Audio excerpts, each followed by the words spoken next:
स्वागत है आप सभी लोगों का आज की इस अगली प्रेरक प्रसंग में, जिसका नाम है मुसीबत का सामना। जी हाँ, मुसीबत का सामना। इस प्रेरक प्रसंग से आप लोगों को बहुत ही अच्छी जानकारी मिलने वाली है, बहुत ही अच्छी रोचक बातें आप लोगों को मिलने वाली हैं। तो चलिए स्टार्ट करते हैं आज के इस प्रेरक प्रसंग को। एक गांव में एक बढ़ई रहता था। गांव में एक बढ़ई रहता था, कारपेंटर रहता था। वह शरीर और दिमाग से बहुत मजबूत था। दिमाग और शरीर से बहुत मजबूत था। एक दिन उसे पास के एक गांव में एक अमीर आदमी ने फर्नीचर बनवाने के लिए अपने घर पर बुलाया। एक दिन उसे उस गांव के एक अमीर आदमी ने फर्नीचर बनवाने के लिए अपने घर पर बुलाया। जब वहां का काम खत्म हुआ तो लौटते वक्त शाम हो गई। तो उसने काम के मिले पैसों की एक पोटली बगल में दबा ली और ठंड से बचने के लिए कंबल ओढ़ लिया और ठंड से बचने के लिए कंबल को ओढ़ लिया। वह चुपचाप सुनसान रास्ते से घर की ओर रवाना हुआ। कुछ दूर जाने के बाद अचानक उसे एक लुटेरे ने रोक लिया। डाकू शरीर से तो बढ़ई से कमज़ोर ही था, पर उसकी कमज़ोरी को उसकी बंदूक ने ढक रखा था। अब बढ़ई ने उसे सामने देखा तो लुटेरा बोला, जो कुछ भी तुम्हारे पास है, जितना कुछ भी तुम्हारे पास है, सभी मुझे दे दो, नहीं तो मैं तुम्हें गोली मार दूंगा। यह सुनकर बढ़ई ने पोटली उस लुटेरे को थमा दी। जैसे ही उसने सुना कि मुझे गोली मार देगा वो, तो तुरंत उस बढ़ई ने पोटली उसे लुटेरे को थमा दी और बोला, ठीक है, यह रुपए तुम रख लो, मगर मैं घर पहुंचकर अपनी बीवी को क्या कहूँगा? वो तो यही समझेगी कि मैंने पैसे जुए में उड़ा दिए। वो तो यही सोचेगी कि मैंने पैसे जुए में उड़ा दिए होंगे।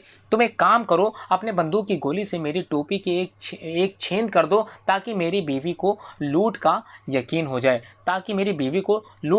जाए। लुटेरे ने बड़ी शान से बंदूक से गोली चलाकर टोपी में छेद कर दिया। अब लुटेरा जाने लगा तो बढ़ई बोला, एक काम और कर दो, जिससे बीवी को यकीन हो जाए कि लुटेरे के गैंग ने मिलकर मुझे लूटा है, लुटेरों के गैंग ने मुझको मिलकर लूटा है, वरना मेरी बीवी मुझे कायर समझेगी। तो उसने क्या किया, तुम इस कंबल में भी 4-5 छेद कर दो। लुटेरे ने खुशी खुशी कंबल में भी कई गोलियां चलाकर उसमें काफ़ी छेद कर दिए। काफ़ी छेद करने के बाद इसके बाद बढ़ई ने अपना कोट भी निकाल दिया और बोला, इसमें भी 1-2 छेद कर दो, ताकि सभी गांव वालों को यकीन हो जाए कि मैंने बहुत ही ज़्यादा तुमसे संघर्ष किया है, ये सभी गांव वालों को यकीन हो जाए। इस पर लुटेरा बोला, बस कर, अब इस बंदूक में गोलियां भी खत्म हो गई हैं, अब मैं नहीं कर सकता, तुम्हारे कंबल और कोट में छेद नहीं कर सकता, क्योंकि मेरी बंदूक में गोलियां खत्म हो गई हैं। यह सुनते ही बढ़ई आगे बढ़ा और लुटेरे को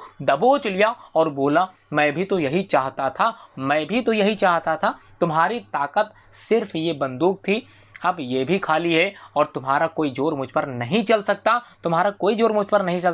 चुपचाप मेरी पोटली मुझे वापस दे दे, वरना। यह सुनते ही लुटेरे की सिट्टी पिट्टी गुम हो गई और उसने तुरंत ही पोटली बढ़ई को वापस दे दी और अपनी जान बचाकर वहां से भाग गया। आज बढ़ई की ताकत तब काम आई जब उसने अपनी अकल को सही ढंग से इस्तेमाल किया। जी हाँ दोस्तों, इसीलिए कहते हैं कि मुश्किल हालात में अपनी अकल का ज़्यादा इस्तेमाल करना चाहिए, तभी आप मुसीबत से आसानी से निकल सकते हैं। जी हाँ, तभी मुसीबत से आप आसानी से निकल सकते हैं जब मुश्किल में आप लोग अपने अक्ल का ज़्यादा इस्तेमाल करोगे तब। जी हाँ, आप सभी का दिन शुभ मंगलमय हो। उम्मीद करता हूँ आज की इस प्रेरक प्रसंग को आप लोगों ने बहुत ही रोचकता के साथ सुना होगा। धन्यवाद।